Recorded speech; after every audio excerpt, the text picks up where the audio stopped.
let's go football.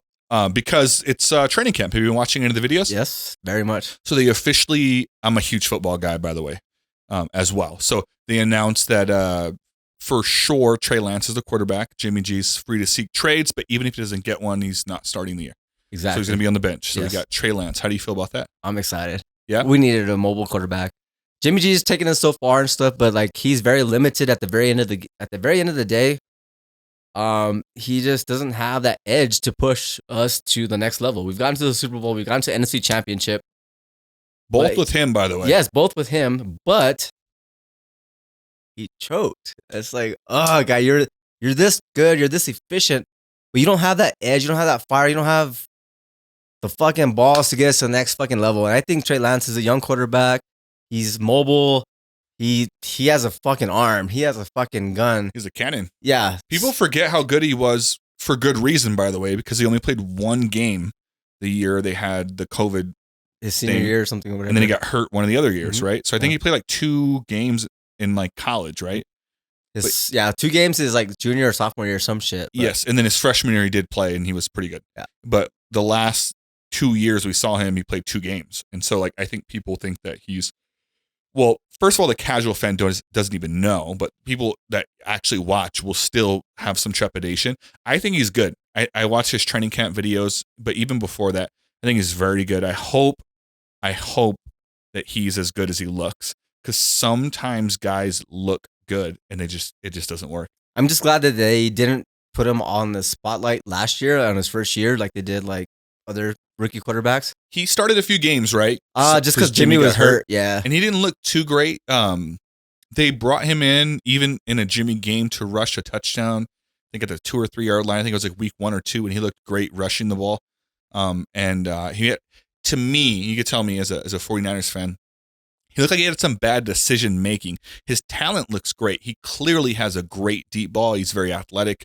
He's very good at throwing on the run. It just seems like he wasn't quite ready for the speed of the game, which makes sense. He didn't play a lot of college ball. But that you can learn that. So when I'm looking at a guy, I'm like, you can't learn how to have a big arm. You can't learn how to like be mobile, but you can definitely learn decision making.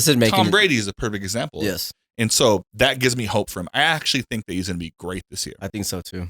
I'm excited. They didn't really lose anyone, did they? No, they re-signed Debo. Brandon Ayuk's there. They lost Raheem Mostert, who was hurt anyways all after the time. Week 1, who was great, by the way. I loved him. But they have a ton of good running backs. Elijah Mitchell should be great. Oh, man. Yeah. Elijah Mitchell, yes. George Kittle's still there. We're missing someone. There's another big target there. Who's the other receiver there? We're missing someone. Ayuk, Debo, Kittle. Who's it missing? I feel like it's someone new that they got, but I can't. But they and then Nick Bosa's still there. They have an amazing defense. They have an amazing coach. I think they're going to be really good. I'm a little bit worried about the offensive line just because we've had some losses, like our center, Alex Mack. Is he hurt? No, he retired. Oh, okay. And he was like one of the greatest centers. Yeah, people underestimate the offensive line. They're not like they're not going to make the papers or anything, but it's like a big deal. It's huge. It guards the quarterback. It's huge. It's huge, and that's what I'm worried about. We're having a lot of shift, a lot of replacements, and was he like a pass blocker or run blocker?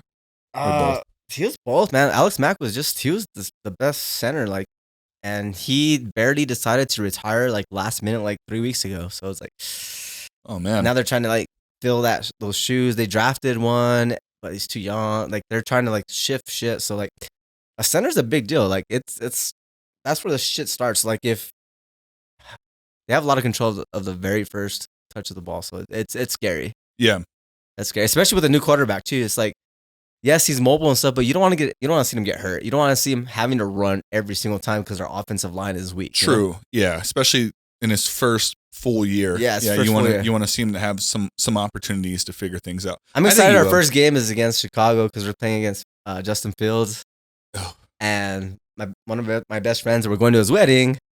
Greg Mendoza. We're playing the Bears. We're gonna kick your ass again, guy. Is he a Fields fan? You can be a Bears fan and not be a Justin he's Fields a Bears fan. He almost turned to a Raiders fan because they moved to Las Vegas and the Bears suck so much. Greg. But the cool thing is, like, so the Niners actually play the Raiders in Vegas on New Year's Day. Oh, wow. And I usually go to 2 or 3 games a year. For sure, I'm going to go to the Niners versus Bucks in San Francisco. Okay. I'm thinking about going to the Niners versus Raiders in Las Vegas on New Year's Day. Have you been to that stadium before? No. I would love to go to that stadium. Prices are crazy, Oh, especially because it's New Year's Day. Yes. Like,